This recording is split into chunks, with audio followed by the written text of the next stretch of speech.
तो कैसे हैं आप सभी? आई होप कि आप लोग बहुत अच्छे होंगे और अच्छे से स्टडी आप लोग कर रहे होंगे। इस वीडियो में मैं आपको बताऊंगा माध्य, माध्यिका, बहुलक और परिसर के बारे में। और आपको पता ही होगा कि इससे बाबू एग्जाम में जो है ना 100% क्वेश्चन पूछे ही जाते हैं। मैं 99% नहीं कहूंगा, क्योंकि 100% इससे क्वेश्चन आते ही आते हैं। तो आइए इस सभी को हम धज्जियां उड़ा देते हैं, यानी इसका टंगड़ी हाथ तोड़ देते हैं। कहने का मतलब है कि समझ करके इसका टंगड़ी हाथ तोड़ना है, ठीक है। तो एक ही क्वेश्चन लेते हैं और इसे हम कांसेप्ट के साथ समझने की पूरी कोशिश करते हैं। तो चलिए स्टार्ट करते हैं। सबसे पहले हम माध्य को समझ लेते हैं, माध्य यानी मीन को, ठीक है। अगर जिसे एवरेज निकालने आता है उसे माध्य निकालना आसान हो जाए, क्योंकि एवरेज ही माध्य है, ठीक है। तो अगर मैं आपसे ये पूछूं कि प्रथम 5 भाज्य संख्याओं का माध्य निकाल करके बताइए, तो कैसे निकालेंगे? तो सबसे पहले आपको यह पता होना चाहिए कि भाज्य संख्या किसे कहते हैं बाबू। भाज्य संख्या जो है ना वो किसे कहते हैं, है ना, क्योंकि हमने यहाँ पे क्वेश्चन किया है कि प्रथम 5 भाज्य संख्या का माध्य ज्ञात करके बताइए। भाज्य संख्या को संयुक्त संख्या भी बोलते हैं। क्या बोलते हैं? संयुक्त संख्या भी बोलते हैं, ठीक है। तो प्रथम 5 भाज्य संख्या का माध्य निकालना है। अब इसका हम समझ लेते हैं डिफिनेशन। देखो, भाज्य संख्या वे संख्या कहलाते हैं जो एक से भी कटता है, स्वयं से भी कटता है, और एक और स्वयं के अलावा किसी अन्य संख्या से भी कटता है, वो क्या कहलाता है? भाज्य संख्या या फिर संयुक्त संख्या कहलाता है। मान लो कि ये 4 है। क्या है? 4 है। तो 4 क्या क्या चीज से कटेगा? तो ये कटेगा बाबू 2 से भी कटेगा, ये 4 से भी कटेगा, और ये 1 से भी कटेगा। तो ये बाबू ये 1 से भी कटा, स्वयं से भी कटा, और इन दोनों के अलावा किसी अन्य संख्या से भी कटा, इसलिए ये क्या हो जाएगा बाबू? भाज्य संख्या। क्या हो जाएगा? भाज्य संख्या। अगर मान लो कि 3 लिया, तो 3 क्या होगा? 3 से भी कटेगा और ये 1 से भी कटेगा। तो ये क्या है? 1 से भी कटा, स्वयं से भी कटा, लेकिन इन दोनों के अलावा किसी अन्य संख्या से नहीं कटा, इसलिए ये भाज्य संख्या नहीं होगा, ये अभाज्य संख्या हो जाएगा। तो ये भाज्य संख्या क्या है? नहीं, और ये भाज्य संख्या 4 है। तो आपने डिफिनेशन समझ लिया कि जो स्वयं से कटे, 1 से भी कटे और इनके अलावा किसी अन्य संख्या से भी कटे, वो क्या कहलाता है? भाज्य संख्या कहलाता है, ठीक है। तो सबसे छोटी भाज्य संख्या बाबू वो 4 ही है, ठीक है। तो 4 के ऊपर जितने भी भाज्य संख्या वो ले लेना है 5 तक, और उसके बाद इसका क्या करना है? माध्य ज्ञात करके बता देना है। तो आइए हम निकालते हैं बेहतरीन तरीके से। तो प्रथम 5 भाज्य संख्या कौन कौन है बाबू? 4 है पहली भाज्य संख्या, उसके बाद 6 भी है, उसके बाद 8 भी है, 7 तो नहीं होगा, उसके बाद 9 होगा, देन उसके बाद हमारे पास 10 भी हो जाएगा। क्या वो भाज्य संख्या यहाँ पे हुआ? 1 2 3 4 5। तो ये प्रथम 5 भाज्य संख्या हमने ले लिया, और इसका हमें माध्य ज्ञात करके बता देना है। माध्य क्या कहता है बाबू? माध्य तो माध्य बराबर होता है प्रेक्षणों का योग बटे प्रेक्षणों की संख्या, है ना, यानी सम ऑफ डाटा बटे नंबर ऑफ डाटा। ओके, तो कहने का मतलब इन सभी को जोड़ देंगे तो हम क्या करेंगे? माध्य में 4 प्लस में 6 प्लस में 8 और प्लस में 9 और प्लस में 10, इन सभी को जोड़ दिए, और बट्टे में हम क्या कर देंगे बाबू? जितनी संख्या है उतनी संख्या रख दो। 1 2 3 4 5 गो है तो 5 नीचे पुट कर दो, सबको जोड़ दो। आप जोड़ेंगे तो 6 4 10 हुआ, 10 और 10 कितना? 20 हुआ, है ना। 20 और 9 कितना हुआ बाबू? 29, 29 8 कितना हो गया बाबू? 37, और ये बट्टा में 5 हो गया। तो 37 बट्टा 5 हमारे पास क्या हो गया? आंसर आ गया। आप चाहो तो इसको भाग दे सकते हो, तो 6 पंचे 30 और 7 पचे 35, तो 7 आ गया। उधर बचा कितना? 2, दशमलव बैठा दो तो 4 पंचे 20, यानी 7.4 से कट जाएगा। तो 7.4 हमारे पास क्या आ जाएगा? माध्य आ गया, ठीक है। तो इसको हमने समझ लिया। आइए अगला क्वेश्चन लेते हैं और कॉन्सेप्ट के साथ समझते हैं। अब आइए अब दूसरा प्रश्न हम इसी पे सॉल्व कर लेते हैं। अगर मान लिया कि अगर आपसे पूछे कि प्रथम 5 सम प्राकृत संख्याओं का माध्य ज्ञात करके बताइए, तो आप कैसे निकालेंगे? यहां पे कहता है कि प्रथम बाबू 5, क्वेश्चन क्या कहता है कि प्रथम, है ना, 5 कितने? 5 सम प्राकृत संख्या, कितने? सम प्राकृत संख्या का माध्य ज्ञात करके बताना है। तो सबसे पहले हम जानेंगे कि प्रथम 5 सम प्राकृत संख्या कौन कौन है। तो आप देखेंगे कि प्राकृत संख्या तो 1 से स्टार्ट होती है, जो कि ये विषम संख्या है। तो सम संख्या कौन? 2 होगा। 2 के बाद क्या? 3 तो विषम संख्या होता है, 4 होगा सम संख्या, उसके बाद 6 होगा, उसके बाद 8 होगा, उसके बाद क्या होगा 10 होगा, 5 हुआ कि नहीं, 1 2 3 4 5। तो बाबू यहाँ पे कितने हो गए, 5 हो गए सम संख्या। तो प्रथम 5 सम प्राकृत संख्या आ गया और इसका माध्य ज्ञात करके बताना है। तो माध्य बराबर क्या होता है बाबू, प्रेक्षणों का योग बटे प्रेक्षणों की संख्या, है ना। तो हम क्या करेंगे, चलिए कर देते हैं काम, यानी सम ऑफ डाटा बटे नंबर ऑफ डाटा, है ना। तो यहाँ पे सभी को हम क्या करेंगे, जोड़ देंगे। तो चलिए हम जोड़ देते हैं, कितना है 2 4 6 8 10, इस सभी को जोड़ना है। 4 और 2 6 होगा, 6 6 कितना होता है 12, 12 कितना होता है 20, है ना। अब 20 और 10 कितना होता है 30 होता है। तो जोड़ दो, 2 प्लस में 4 प्लस में 6 प्लस में 8 और प्लस में 10 हो जाएगा, है कि नहीं। और बट्टे हो जाएगा 1 2 3 4 5, 5 है तो 5 रख देंगे। अब भाग देंगे तो कितना होगा, वही सबको जोड़े तो 30 हुआ और बट्टे में 5, 6 पंचे 30 हो जाएगा। तो माध्य हमारे पास कितना निकला बाबू, माध्य निकल के आ गया 6 पंचे 30 यानी 6 आंसर, ठीक है, ये हमारे पास आ गया। आइए थोड़ा हम कुछ अलग तरीके का क्वेश्चन अब लेते हैं, इसको स्क्रीनशॉट चाहो तो मार सकते हो। तो आइए अब हम एक क्वेश्चन लिए हैं। यहाँ क्वेश्चन कहता है कि 1 4 x 5 और 12 का माध्य 7 है तो x का मान होगा, यानी इसका माध्य दे रखा पहले से 7 है तो x का मान पूछा जा रहा है। तो बाबू यहाँ पे जो आप देख रहे हो ना, तो माध्य बराबर क्या होता है आपको पता होना चाहिए। तो सबसे पहले हम जान लेते हैं कि माध्य हमको दिया गया है कितना 7, तो हम लिखेंगे 7। और माध्य बराबर होता है प्रेक्षणों का योग बटे प्रेक्षणों की संख्या, यानी जितनी संख्या दी गई सभी को हम जोड़ देते हैं और जितना बार संख्या दी गिनती करके उसके बट्टे में रख देते हैं। तो चलिए हम गिनती कर लेते हैं, यानी जो भी संख्या उसको जोड़ लेते हैं। पहले 1 है तो हम क्या करेंगे बाबू, 1 प्लस में क्या करेंगे 4 और प्लस में x है तो x और प्लस में यहाँ 5 है तो 5 लिख लेंगे। उसके बाद 12 है तो इसको प्लस में 12 लिख देंगे, ठीक है। और बट्टे में हम क्या करेंगे, क्या को संख्या 1 2 3 4 5 को संख्या, बट्टे में हम 5 रख देंगे। और बराबर 7 है तो हम क्या करेंगे 7 लिख देंगे। कौन दिक्कत, नहीं ना दिक्कत। चलिए अब इसके नीचे 1 छिपा है तो 1 रख देंगे। अब यहाँ से निकाल लेंगे, चलो आर पार गुना कर लो, कोई दिक्कत नहीं है। तो सबसे पहले हम जोड़ लेते हैं, 4 है कितना होता है 5, 5 5 10, ठीक है। 10 12 कितना होता है 22, तो 22 और प्लस में वो हो जाएगा x है तो x और बट्टे में 5 और बराबर हो जाएगा 7 बट्टा में ये 1। आर पर गुना करेंगे यानी क्रॉस मल्टीप्लिकेशन करेंगे तो x इसमें गुना करेंगे तो 22 प्लस में x और बराबर 7 पचे कितना हो जाएगा 35 हो जाएगा। अब हमारे पास कितना हो जाएगा बाबू, ये x बराबर 35, अब ये प्लस का 22 है, पक्षांतर करेंगे तो माइनस का क्या हो जाएगा बाबू 22। तो x की वैल्यू हमारे पास कितना हो जाएगा, घटा देंगे, 5 में से 2 जाएगा तो 3, 3 में से 2 जाएगा तो 1, यानी x की वैल्यू हमारे पास आ गई 13। कोनो दिक्कत नहीं है, दिक्कत। तो ये हमारे पास आंसर आ गया। तो आपने क्या किया, इसको समझ लिया, ठीक है। आइए अब हम क्या करते हैं, अगला प्रश्न लेते हैं। अब हम समझते हैं माध्यिका के बारे में, ठीक है। तो आप चाहो तो इसका स्क्रीनशॉट मार सकते हो, ओके। आइए अब हम समझते हैं यहाँ पे माध्यिका के बारे में, यानी मीडियन के बारे में। बड़ा आसान है, कैसे हम समझे इसको।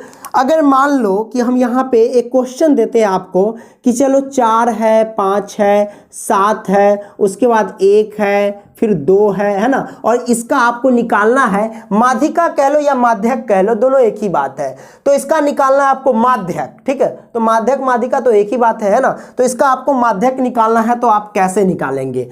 तो सबसे पहले हम क्या करते हैं, माध्यक में जो सबसे पहले घटते क्रम या बढ़ते क्रम उसमें सजा लेते हैं। तो आप चाहो तो इसे बढ़ते क्रम या घटते क्रम में सजा सकते हो। तो चलिए हम इसको क्या करते हैं, सबसे पहले घटते क्रम में सजा लेते हैं।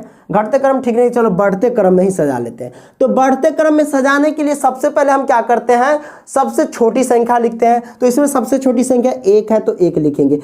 फिर उसके बाद इससे जस्ट बड़ा लिखो तो जस्ट बड़ा 2 है तो 2, इससे जस्ट बड़ा 4 है यहाँ पे तो 4, इससे जस्ट बड़ा 5 है तो 5 और उसके बाद 7 है तो 7। तो मैंने ये किया, बढ़ते क्रम में सजा दिया, ठीक है। अब इसका हमें निकालना माध्यिका। तो माध्यिका हम कैसे निकालेंगे, माध्यिका में कभी भी करो तो देखना बीच में जो संख्या रहेगा वही माध्यिका होता है, ठीक है। तो इसमें हम बीच में देखते हैं कौन सा क्या है। देखो बाबू, इसमें टोटल 5 संख्या 1 2 3 4 5 है, तो 2 इधर से निकाल लो, 2 इधर से निकाल लो, बीच में आ गया 4। तो हमारे पास माध्यिका जो निकल के आया बाबू, यानी माध्यक जो निकल के आया वो क्या आया बाबू, 4 आया, है कि नहीं। अब यहाँ पे समझते हैं, मान लो कि एक और इसमें दे देता संख्या, चलो 8 है इसमें जोड़ देता, ठीक है। अब इसका माध्यक निकाल करके बताओ कैसे निकालोगे। तो अब जो इसका माध्यक होगा ना बाबू, वो देखो सबसे पहले तो हम क्या करेंगे, बढ़ते क्रम में या घटते क्रम में सजा लो, तो ये तो सजा हुआ है ऑटोमेटिक, ठीक है। तो इसमें हम क्या करेंगे, जो बीच वाली संख्या होगा वही हमारे पास क्या हो जाएगा, तो माध्यक हो जाएगा। तो इसमें बीच वाली संख्या कैसे निकालेंगे, मान लो कि 3 गो इधर से निकाल लिए और 3 गो इधर से निकाल लिए, तो बीच में तो कोई बचवे नहीं किया, तो क्या इसका मान 0 होगा? ना ना ना ना बाबू, गलत हो जाएगा। हम क्या करेंगे, 2 गो इधर से निकाल लेंगे और 2 गो इधर से निकाल लेंगे, बीच में आ गया हमारे पास क्या, 4 और 5। तो जब सम संख्या बीच में रहता है, यानी पेयर लगा हुआ है, यानी 2 गो संख्या तो सम संख्या है, तो जब सम संख्या बीच में रहता है तो दोनों संख्या को हम क्या करते हैं, जोड़ देते हैं और 2 से भाग देते हैं। सम संख्या ये मत समझना कि ये सब सम संख्या है, मेरे कहने का मतलब 2 गो संख्या रहेगा, तो 2 गो संख्या मतलब वो सम संख्या ना हुआ, ठीक है। तो जब 2 गो संख्या रहता है बीच में तो दोनों को जोड़ के और 2 से भाग देते हैं। तो हम इसका माध्यक कैसे निकालेंगे, इन दोनों को जोड़ देंगे, यानी 4 प्लस में 5 कर देंगे और 2 से भाग दे देंगे, ठीक है। आ जाएगा 5 4 कितना हो जाएगा, 9 और बट्टे में 2। अब 9 में 2 से भाग देंगे तो 4.5 होगा, क्या 4.5, हाँ 4.5 हो जाएगा, 4 दूना 8 है ना, तो 4.5 दूना 9 हो जाएगा, तो 4.5 हमारे पास क्या आ जाएगा, आंसर आ जाएगा। कोई दिक्कत नहीं है दिक्कत। तो आपने समझ लिया कि जब बीच में 2 गो संख्या रहता है तो उसका कैसे निकालते हैं, और जब बीच में 1 गो संख्या रहता है तो कैसे निकालते हैं उसका माध्यक या माध्यिका, ठीक है। तो आपने इसको क्लियर कर लिया, कोनो दिक्कत नहीं है दिक्कत। आइए इस क्वेश्चन को हम सॉल्व करते। ऊपर जो दिया गया है, ऊपर क्या दिया गया है इसको जरा देख लीजिए। कहता है बाबू कि यदि नंबर 3, 6, 7, 11, x, 15, 19, 20, 25 और 28 आरोही क्रम में है, यानी बढ़ते क्रम में है, और उनकी माध्यिका 13 है, तो x का मान होगा। कहने का मतलब माध्यिका कह लो या माध्यक कह लो, तो माध्यक हमको पहले से क्या दे रखा है, माध्यक जो दे रखा है पहले से वो 13 दे रखा है, और कहता है x का मान ज्ञात कीजिए। तो इसका सबसे पहले हम माध्यक ज्ञात कर लेंगे। कैसे ज्ञात करेंगे, तो सबसे पहले घटते क्रम या बढ़ते क्रम में सजा लेंगे, लेकिन ये पहले से सजा हुआ है, पहले से ये आरोही क्रम में सजा हुआ है, यानी बढ़ते क्रम में सजा हुआ है, तो अब हमें सजाने की कोई ज़रूरत नहीं है। तो आइए हम इसको पहले लिख लेते। 3 है तो हम लिख लेंगे क्या बाबू, 3, उसके बाद 6, उसके बाद 7, उसके बाद 11, उसके बाद x है तो x, उसके बाद 15 तो 15, उसके बाद 19 तो 19, उसके बाद 20 तो 20 है तो 20 लिखेंगे, और उसके बाद क्या 25 तो 25 लिख देंगे। देन उसके बाद क्या 28 तो 28 लिख देंगे। कोई दिक्कत नहीं है दिक्कत बाबू, ठीक है, मैंने लिख दिया। ओके, अब इसका माध्यक पहले से दे रखा है बाबू, कितना 13 दे रखा है, तो इसका हम क्या करेंगे, सबसे पहले माध्यक ज्ञात कर लेंगे। कैसे ज्ञात करेंगे, देखो बाबू सबसे बीच में देखेंगे संख्या, क्या गो संख्या 1 2 3 4 5 6 7 8 9 10 गो है, 10 गो है। इसका मतलब क्या हुआ, 5 गो एनी से निकालेंगे, 5 गो एनी से निकालेंगे तो बीच में संख्या नहीं पड़ेगा, मतलब आपको 4 गो निकालना पड़ेगा। 1 2 3 4 गो इधर से निकाल लो और 4 गो इधर से निकालो, 1 2 3 4 गो इधर से निकाल लो, ठीक है। तो 4 मैंने निकाल लिया, तो बीच में क्या पड़ा हमारे पास x और 15। तो इन दोनों को हम जब बीच में अगर 2 गो संख्या रहता है तो दोनों संख्या को जोड़ के 2 से भाग देते हैं। तो हम क्या करेंगे, x प्लस में 15 और 2 से भाग दे देंगे, और माध्यिका पहले से दे रखा है कितना 13, तो 13। इसके नीचे 1 छिपा रहता है कि नहीं रहता है, तो 1 छिपा ही रहता है। अब यहाँ से हम क्या करेंगे, आर पार गुना कर लेंगे, तो x प्लस की 15 और बराबर 13 दूना कितना हो जाएगा 26। कोनो दिक्कत। अब इसको जब हम सॉल्व करेंगे तो इसको सॉल्व करेंगे तो x बराबर कैसे निकलेगा, तो देखो कैसे निकलता है। x बराबर निकाल लो, बराबर में 26 तो 26, आप प्लस के 15 है, पक्षांतर कर देंगे तो माइनस के 15 हो जाएगा। तो x की वैल्यू क्या हो जाएगा बाबू, 26 में से 15 घटा दो, 6 में से 5 जाएगा तो 1 हो जाएगा, 2 में से 1 जाएगा तो 1, यानी 11 आंसर आ जाएगा। कोनो दिक्कत नहीं है दिक्कत। तो आपने क्या किया, यहाँ पे माध्यिका ज्ञात कर लिया, तो x का मान 11 आ गया, कोई दिक्कत नहीं। अब चाहो तो इसका स्क्रीनशॉट मार सकते हो। अब अगला हम देखते हैं। आइए अब हम जानते हैं बहुलक और परिसर के बारे में। बहुलक हम कैसे निकालते हैं, ये बहुलक बहुत आसान है, सिर्फ ध्यान रखना जो संख्या ज़्यादा बार रिपीट होता है वही बहुलक होता है। जैसे कि एक क्वेश्चन हम आपको देते हैं, मान लो कि 2 है, 4 है, 5 है, 6 है, 7 है ना, फिर 6 है, फिर 9 है, फिर 6 है। इसमें बहुलक आपको बताना है।